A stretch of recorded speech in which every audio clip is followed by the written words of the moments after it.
नमस्कार दोस्तों, M&C education welcomes you all. M&C education में आप सबों का बहुत बहुत स्वागत। आज के इस क्लास में हम क्वांटिटेटिव एप्टीट्यूड का एक बहुत ही इंपॉर्टेंट टॉपिक लेने जा रहे हैं, जो है ज्यामिति। ये जो है ज्यामिति का पहला है, दूसरा भी आएगा, तीसरा भी आएगा, जिसमें कि हम डिफरेंट चीजों को देखेंगे। अभी जो हम कर रहे हैं ज्यामिति बेसिकली क्या हुआ, ज्योमेट्री हुआ। तो ज्योमेट्री का हम क्या कर रहे हैं, ज्योमेट्री का हम बहुत बेसिक कंसेप्ट्स करने जा रहे हैं, जिनमें हम बेसिकली बिंदु, रेखा, किरण और कोण देखेंगे। उसके बाद जो है हम ट्रायंगल पर आएंगे, जो कि हम दूसरे वीडियो में देखेंगे, क्लास में देखेंगे, दूसरे सेशन में देखेंगे। उसके बाद हम जो है quadrilateral, different types of quadrilateral अगले वीडियो में देखेंगे, अगले वीडियो सेशन में देखेंगे, अगली क्लास में देखेंगे हम। तो अभी जो है ज्यामिति का बहुत ही बेसिक, मतलब बहुत ही आधारभूत मूलभूत चीजें हम देखने जा रहे हैं, जिससे कि इसका एक बिल्डिंग ब्लॉक बनता है। तो उसमें जो है बिंदु होता है। सबसे पहले ज्योमेट्री जहां से शुरू होती है वो है बिंदु। बिंदु क्या है उसको हम डिफाइन करते हैं कैसे। तो बिंदु क्या है, बिंदु आपने ऐसे डाला, बहुत ही माइन्यूट एक पॉइंट, मतलब बिंदु का इंग्लिश तो पॉइंट होता है। तो ये पॉइंट जो हम डाल रहे हैं तो उसको हम बिंदु कह देते हैं। अब ये बिंदु जो है इसको हम डिफाइन कैसे करते हैं, ज्योमेट्रिकली हम बिंदु को डिफाइन करते हैं जिसमें कि नो लेंथ और नो विड्थ, ठीक है, नो लेंथ नो विड्थ हो, उसको हम क्या कह देते हैं, बिंदु कह देते हैं, ठीक है। तो बिंदु से मिलकर रेखा बनती है। रेखा फिर क्या हुआ, रेखा कलेक्शन ऑफ पॉइंट्स हो गया। अब कलेक्शन ऑफ पॉइंट्स में भी अब रेखा के टाइप को डिसाइड करेगा। रेखा हमारे पास कितने तरह के हो सकते हैं, एक तो सीधी रेखा हो सकती है और दूसरी जो है वो वक्र रेखा या जिगजैग हो सकता है। तो आप उसको ऐसे रख सकते हैं कि अगर एक रेखा है जिसमें कि जो पॉइंट्स के कलेक्शन है वो आपका एक ही डायरेक्शन में है, तो उसको हम क्या कर देते हैं, रेखा कर देते हैं। रेखा का इंग्लिश मीनिंग है लाइन। तो ये लाइन जो है, अब लाइन में स्ट्रेट लाइन हम कहेंगे, जिसमें कि एक ही डायरेक्शन फॉलो कर रहे होंगे पॉइंट्स, पर ऐसा जरूरी नहीं है। तो इसका मतलब ये है कि हमारे पास कुछ इस तरह के लाइंस भी हो सकते हैं। तो ये वक्र लाइन है, वक्र टेढ़ी मेढ़ी लाइन है, जिगजैग लाइन कह सकते हैं हम, या इसको कर्व्ड लाइन कहते हैं, ठीक है। तो या सिंपली कर्व कह देते हैं, कर्व हो गया, तो ये वक्र लाइन हो गया। अब जो है हमारे पास सरल रेखा में क्या होता है कि आप दोनों साइड इसको इंडेफिनेटली एक्सटेंड कर सकते हैं। Same thing will apply here as well. Curve के केस में भी हम उनको दोनों साइड एक्सटेंड कर सकते हैं। तो ये रेखा है हमारे पास। अब रेखा में और भी टाइप्स हो जाते हैं हमारे पास। रेखा का जो, अगर आपने ये रेखा लिखा है तो यहाँ पर ए और बी दो पॉइंट्स दे दीजिए। तो क्या है कि ये खाली रिप्रेजेंटेशन के लिए होता है हमारे पास, और हम जो है इसको ए बी और यहाँ डबल हेडेड एरो से शो कर सकते हैं कि ये जो है रेखा है, ठीक है। तो ये कोई भी दो पॉइंट्स ले लिए। अब क्या है कि हमारे पास अगर रेखा को हम दोनों साइड एक्सटेंड कर सकते हैं इंडेफिनेटली, पर रेखा को अगर आप टर्मिनेट कर देते हैं कहीं पर, तो वो जैसे P और Q हमने दो पॉइंट्स लिए हैं, इन दोनों पर ये टर्मिनेटेड है। तो ये क्या है, ये एक लाइन सेगमेंट है। सेगमेंट मतलब क्या होता है, पार्ट होता है, हिंदी में भाग कह सकते हैं। तो अगर रेखा का कोई भाग है तो वो क्या हो गया, रेखा खंड हो गया। सेगमेंट मतलब खंड, तो रेखा खंड है ये लाइन सेगमेंट, ठीक है। तो बेसिकली ज्योमेट्री में हमें लाइन से भी मतलब पड़ता है, उसमें भी स्ट्रेट लाइन, कर्व से भी मतलब पड़ता है, वक्र रेखाओं से भी मतलब पड़ता है, और लाइन सेगमेंट से भी बढ़ता है। ठीक है, तो एक्चुअली जब आप ट्रायंगल, त्रिभुज, चतुर्भुज, पंचभुज इन सभी के बारे में पढ़ते हैं तो उनकी जो साइड्स होती हैं उनकी लेंथ फिक्स्ड होती है, तो वो लाइन सेगमेंट होता है। क्योंकि लाइन का जो लेंथ है वो फिक्स्ड नहीं होता है। ठीक है, तो हमारे पास यहाँ पर ये है लाइन सेगमेंट की बात है। ठीक है, अब लाइन में हमारे पास जो है और भी तरह के टाइप होते हैं, जैसे इंटरसेक्टिंग लाइंस। इंटरसेक्टिंग लाइंस कौन से हुए? जो एक किसी खास बिंदु पे एक दूसरे को क्रॉस कर रहे हैं तो उनको हम इंटरसेक्टिंग लाइन कहते हैं, प्रतिच्छेद करने वाली लाइन कहते हैं। तो ये इंटरसेक्टिंग लाइंस हो गई। और दूसरी होती है पैरेलल लाइंस, जो कि कभी नहीं मिलती और उनके बीच का जो ये डिस्टेंस होता है किसी भी पॉइंट पे थ्रू आउट जहां तक वो लाइन जा सकती है वो सेम होता है, तो वो पैरेलल लाइंस हो जाते हैं। मतलब अगर distance between any two lines is same everywhere तो हम उसको फिर डिफाइन करते हैं पैरेलल लाइंस से। और ये क्या हो गया? ये इंटरसेक्टिंग लाइंस हो गया। तो हमारे पास लाइंस के ये टाइप हो गए, इंटरसेक्टिंग है और पैरेलल है। ठीक है, उसके बाद हम आ जाते हैं तीसरे पे, किरण। किरण हम किसको कहते हैं? किरण, मान रखिए कि ये लाइन है हमारे पास, तो लाइन में क्या होता है ना, दोनों साइड आप एरो लगाते हैं। अगर आपने एक साइड तो स्टार्टिंग पॉइंट को फिक्स रखा हुआ है, मान रखिए ये ए है और ये बी है, और बी की तरफ हम उसको एक्सटेंड कर सकते हैं। बी की तरफ हमने एरो हेड डाला हुआ है, तो ये क्या हो जाता है? किरण हो जाता है। ठीक है, तो ये किरण जो है हमारे पास यूनिडायरेक्शनल होता है। मतलब इसका एक इनिशियल पॉइंट होता है लेकिन टर्मिनेशन पॉइंट नहीं होता है। ठीक है, तो इनिशियल पॉइंट तो होता है पर टर्मिनेशन पॉइंट नहीं होता है, यानी कि ये एक डायरेक्शन में कहीं पर भी जा सकता है। तो क्या हो गया? किरण। किरण के लिए आप इसको नॉर्मली भी फिजिकली भी ले सकते हैं कि किरण क्या होता है? लाइट किसी सोर्स से शुरू होता है, उसके बाद जो है वो जहां मर्जी जा सकती है। तो वो जो है उसका कोई फिक्स पॉइंट नहीं है, टर्मिनेशन पॉइंट नहीं है, तो वो हो गया हमारे पास किरण। अब कोण देखिए, कोण पे हम आ जाते हैं, जो फोर्थ है आज का। कोण में हमारे पास क्या होता है कि कोण बनता कैसे है? कोण बनता कैसे है ये सोचने वाली बात है। तो कोण जो है, कोण है क्या? कोण है कि जैसे ये है, अगर आपने इस लाइन को यहाँ पर O है मान रखिए, इसको रोटेट कराया यहां तक, ठीक है, तो ये जो मेजर ऑफ रोटेशन है, मतलब रोटेशन की माप जो है उसको हम एंगल कहते हैं। ठीक है, कोण कहते हैं। तो मेजर ऑफ रोटेशन को हम क्या कह देते हैं? मेजर ऑफ रोटेशन को हम कह देते हैं एंगल, यानी कि कोण। एंगल है ये, इसको हम एंगल या कोण कह देते हैं। तो मेजर ऑफ रोटेशन को हम कोण कह देते हैं। अब कोण में अलग अलग टाइप्स होते हैं हमारे पास। जैसे कोई भी दो कोण होते हैं तो हम उनको एडजेसेंट कोण कहते हैं।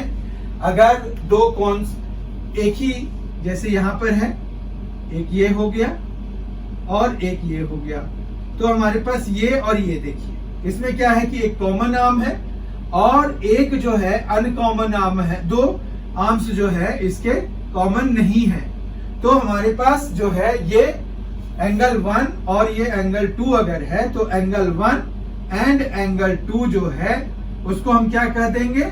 Are adjacent angles. Adjacent angles, ठीक है। तो एडजेसेंट एंगल्स को हम इस तरह से डिफाइन करते हैं। अब ये एडजेसेंट एंगल्स जो है हमारे पास लीनियर पेयर हो जाते हैं अगर यहां पर जो दो नॉन कॉमन आर्म्स हैं वो मिलके एक स्ट्रेट लाइन बना रहे हैं। आप देखिए ये है ना, तो इस तरह का जब सिचुएशन होता है कि जैसे ये एंगल 1 है, ये एंगल 2 है, तो एंगल 1 प्लस एंगल 2 अगर 180 डिग्री के बराबर है तो हम इसको लीनियर पेयर कह देते हैं। ठीक है। तो दो एडजेसेंट एंगल्स लीनियर पेयर हो जाते हैं अगर उनका सम 180 डिग्री होता है, तो हम इनको क्या कह देते हैं? लीनियर पेयर कह देते हैं, लीनियर पेयर कह देते हैं। फिर हमारे पास एंगल्स में ही और भी टाइप्स होते हैं, कॉम्प्लीमेंट्री एंगल्स होते हैं, सप्लीमेंट्री एंगल्स होते हैं, वर्टिकली अपोजिट एंगल्स होते हैं। फिर दो जो पैरेलल लाइंस होते हैं, अगर उनको हम ट्रांसवर्स लाइन से कट कराते हैं तो हमारे पास अलग अलग तरह के एंगल्स फॉर्म होते हैं, तो उनकी भी चर्चा हम अभी करते हैं। हम उनकी भी चर्चा करते हैं। यहाँ पर जो है हमें देखना है कि जो दो एंगल्स हैं तो हम उनको कॉम्प्लीमेंट्री एंगल्स कब कहेंगे? कॉम्प्लीमेंट्री एंगल्स तब होते हैं वो जब सम जो है, सम ऑफ टू एंगल्स चाहिए। तो टू एंगल्स हैं हमारे पास हुज सम इज 90 डिग्री, तो हम उनको कॉम्प्लीमेंट्री एंगल्स कहते हैं। ठीक है। फिर इसी तरह से सप्लीमेंट्री एंगल होता है। सप्लीमेंट्री एंगल हम किसको कहेंगे? सप्लीमेंट्री एंगल दो एंगल्स, अगर दो एंगल्स हैं उनके सम जो है वो क्या है? Two angles whose sum is 180 degree, तो हम उनको क्या कह देते हैं? सप्लीमेंट्री एंगल कह देते हैं। अब क्वेश्चन पूछा जा सकता है आपको इनके बेसिस पर कि भाई अगर कोई एंगल है जो कि अपने कॉम्प्लीमेंट्री एंगल के बराबर है तो बताइए एंगल कौन सा है? ऑप्शंस दे देंगे। या सप्लीमेंट्री के बारे में वैसे क्वेश्चन पूछ सकते हैं, या कह सकते हैं कि कोई एक एंगल है जो कि अपने कॉम्प्लीमेंट्री एंगल से इतना ज्यादा है।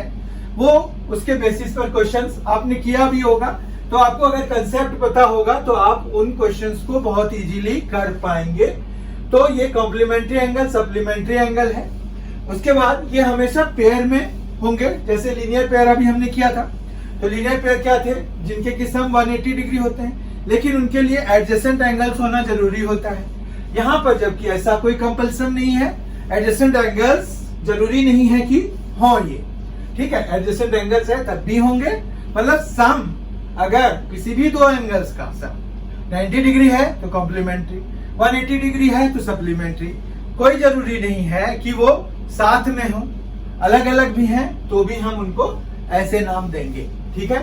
फिर हमारे पास आता है, मान रखिए कि दो लाइंस हैं, ठीक है, दो लाइंस हैं, ये इंटरसेक्ट कर रही हैं। ये दीज आर इंटरसेक्टिंग लाइंस। अभी हमने किया था कि व्हाट आर इंटरसेक्टिंग लाइंस।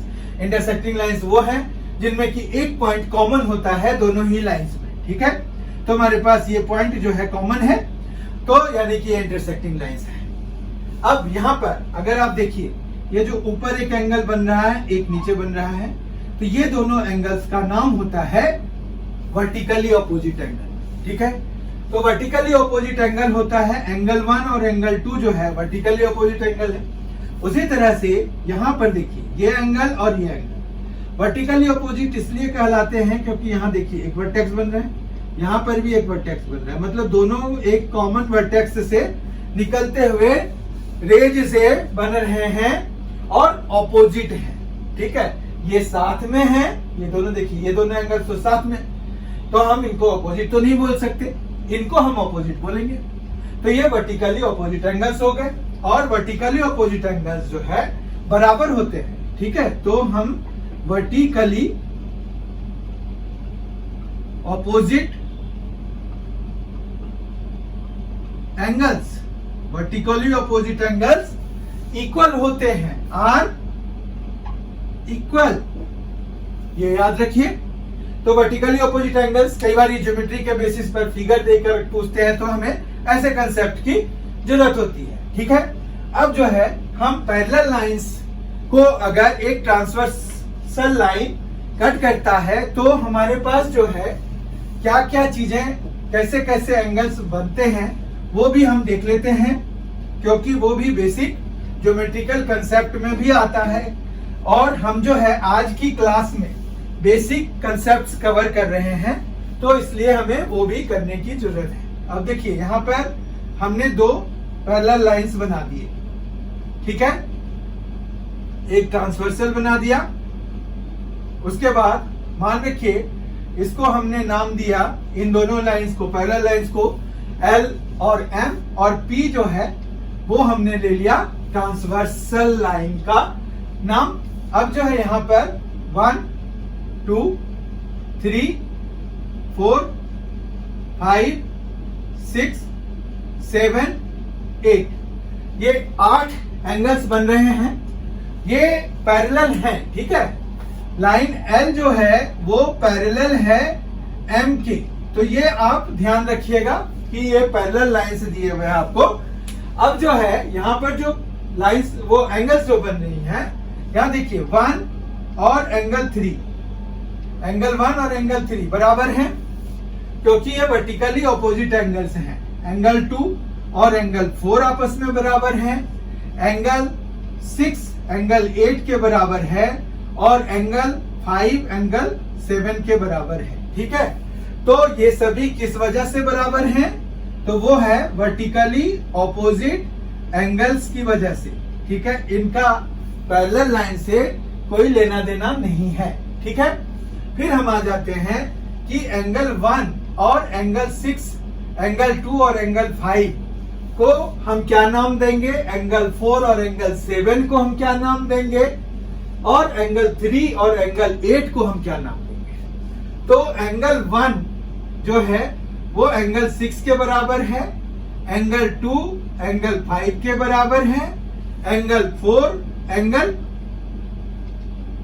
7 के बराबर है, जबकि एंगल 3 जो है वो एंगल 8 के बराबर है, और इनको हम नाम देते हैं कॉरस्पॉन्डिंग एंगल, ठीक है। तो कॉरस्पॉन्डिंग एंगल्स कौन कौन से हैं वो आप देख लीजिए, और ये बराबर होते हैं कब?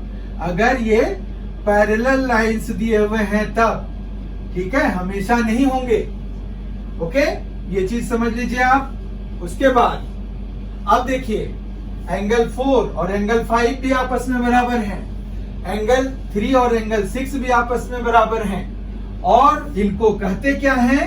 तो एंगल 4 एंगल 5 के बराबर है, एंगल 3 एंगल 6 के बराबर है, और इनको हम कहते हैं ऑल्टरनेट इंटीरियर एंगल्स, ऑल्टरनेट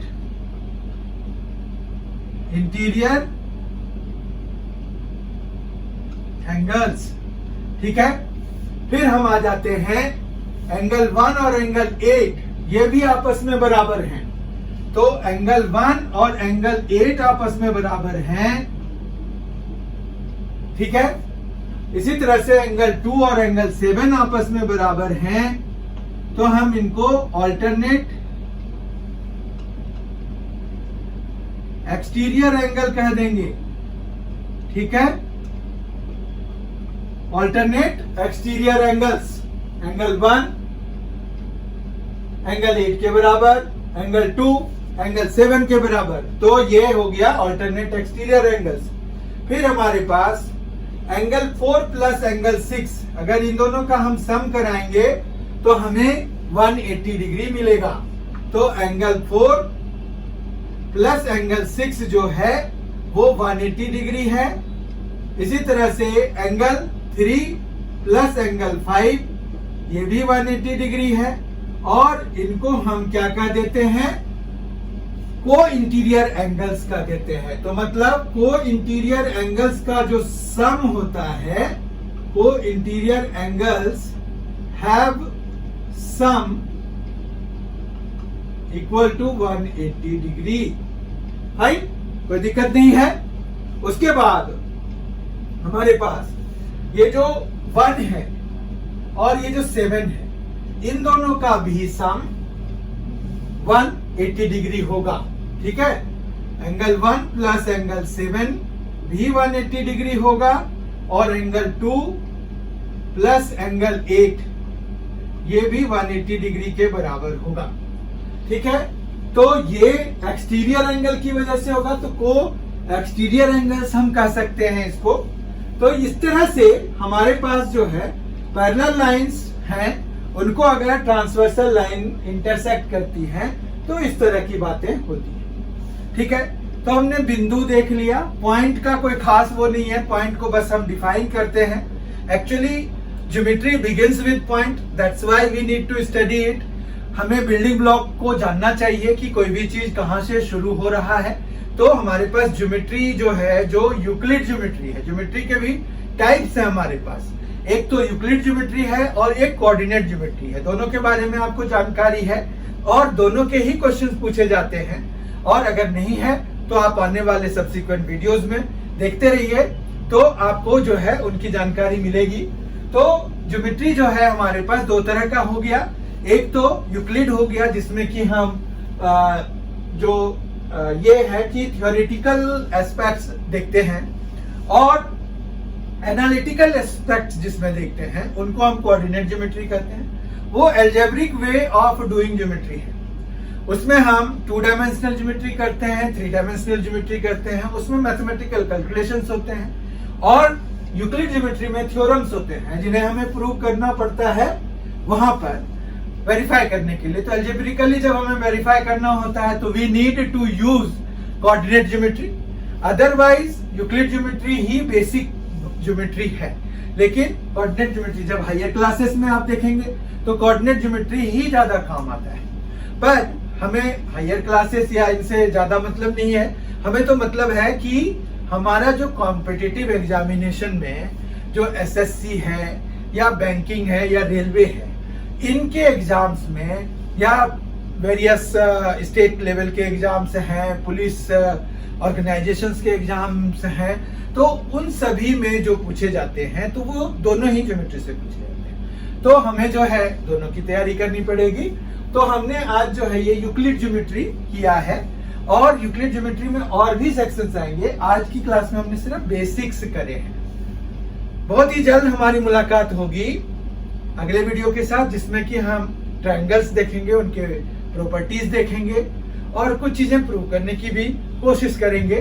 फिर हम क्वाड्रिलेटरल की चीजों को देखेंगे, क्वाड्रिलेटरल से रिलेटेड, तो वो अगले वीडियोस में, मतलब हमारे पास सब्सिक्वेंट वीडियोस में। तो बहुत जल्दी ही हमारी मुलाकात होगी ज्योमेट्री, ज्यामिति के अगले वीडियो के साथ। अगर आपने अभी तक M&C एजुकेशन चैनल को सब्सक्राइब नहीं किया है तो जरूर कर लीजिए, ये आपके लिए बहुत फायदे का रहने वाला है। और बेल आइकन भी प्रेस कर दीजिए ताकि आपको अगर M&C एजुकेशन के द्वारा जैसे ही कोई वीडियो अपलोड किए जाते हैं तो आपको उसकी तत्काल सूचना मिल जाए, ताकि आपके मतलब का अगर है वो तो आप उसको देख पाए।